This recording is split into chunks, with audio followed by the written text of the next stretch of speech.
Хан уул дүүргийн онцлог байгаль түүхэн дурсгалт газрууд. Өмнөг тэтгэгч цагаан лаваа гэсэн утгатай дүнжин гарав хэмээх богд хаан уул нь 1206 оны үед буюу одоогоос 800 гаруй жилийн өмнө төрийн зарлагаар дархлагдсан онгон дагшин хайрхан бөгөөд дэлхийн бөмбөрцөг дээрх ууган дархан газрын нэгэ. 1779 онд богд хаан уулыг албан ёсоор дархалж хааны зарлаг гарсан бөгөөд хан хайрхан хэмээн нэрлэж байсныг өөрчилж богд хан хэмээн түүний хоёр ноён ориглыг цэцээгүн, түшээгүн цол олгожээ.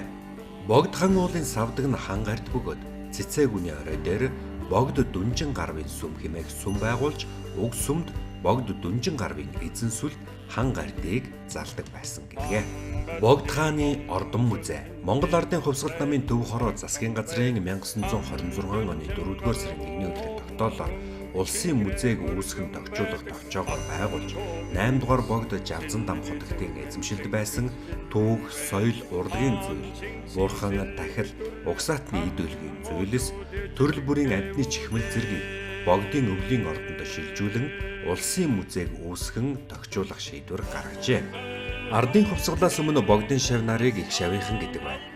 Тэд тусдаа засаг захиргаатай дагаж мөрддөг журам цаацтай бөгөөд отгийн айл өрхийг зайсан цолтой хүн ахалдаг байсан байна. Алс холоос ирсэн богдын шав нар адуу тэмээ малтайгаа богд уулын ард талын нэгэн аманд бууж, морь тэмээ малаа өвөр талын нэг ам руу давуулан маллаж, овоогоо дахиж ёс төрөө гүйцэдэг байсан учраас энэхүү хоёр амыг ар зайсан, өвөр зайсан гэж нэрлэн овоо бүхий толгойг зайсан толгой хэмээн нэрлэжээ. Овоо байсан газар нь одоо зөвлөлтийн дайчдын хөшөө байгуулагдсан билээ. Хам богдын хөвөөгөр урсагч туул гол нь бялхаж хальсан дүүрэн устай мөрөн байсан учраас Ёла буюу дүүрэн устай хэмээх төрөг нэрийг авчээ.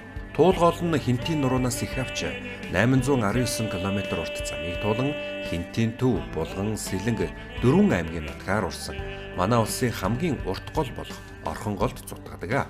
704 км урттай бөгөөд ус цуглуулах талбай нь 49840 км квадрат байдаг байна.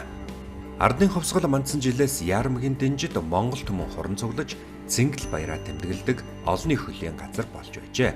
1927 онд улсын баяр наадмаар тус дэнжид төрөл бүрийн угсааны мал, гар үйлдвэрийн бүтээгдэхүүний үзэсгэлэн яармаг анх зохион байгуулагдаж байжээ. За түүнээс хойш Яармака гэсэн нэрнээс улбаалан Яармгийн дэнж хэмээн нэрлэх болжээ. Зөвлөлтийн дайчдын хөшөөний цогцлбарын нэг хэсэгт Берлин хүрсэн танкын хөшөө багтана. Монголын ард түмний хандивын хөрөнгөөр хувьсгалт Монгол танкын цуваг байгуулж 1943 онд зөвлөлтийн хариуд бэлэглэж байсан түүхтэй бөгөөд энэхүү танк нь Берлин хүртэл аялан гармагай гавьяа байгуулж бүгд найрамдах Монгол ард улс зөвлөлт холбоот улсын 9 одонгоор шагнаджээ. Тус хөшөөг 1968 оны 5 дугаар сарын 9-нд Улаанбаатар хотноо нээжээ. 2015 оны Улаанбаатарын уран баримл наадам зохион байгуулагдах үеэр торгоны зам буюу Тэмэнжингийн цувааны баримлыг бүтээжээ.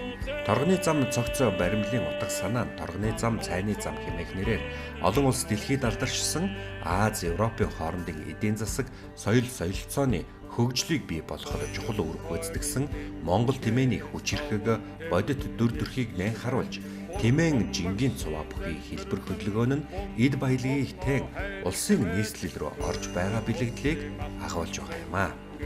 Ажилчны алдар хөшөө 1989 онд Монгол улсад аж үйлдвэрийн комбинат байгуулагдаж ажилчин анги үүссэний 55 жилийн ойг тохиолдуулан сэхэтэн ажилчид нь сэтгэл нэгтэй бол бүхнийг бүтээж чадна гэсэн утгыг агуулсан энэхүү хөөмөл зэсэн хөшөөг бүтээсэн түүхтэй. Их түүхийн жимээр хан уул дүүргээр аялаж буй эрхэм танд баярлалаа.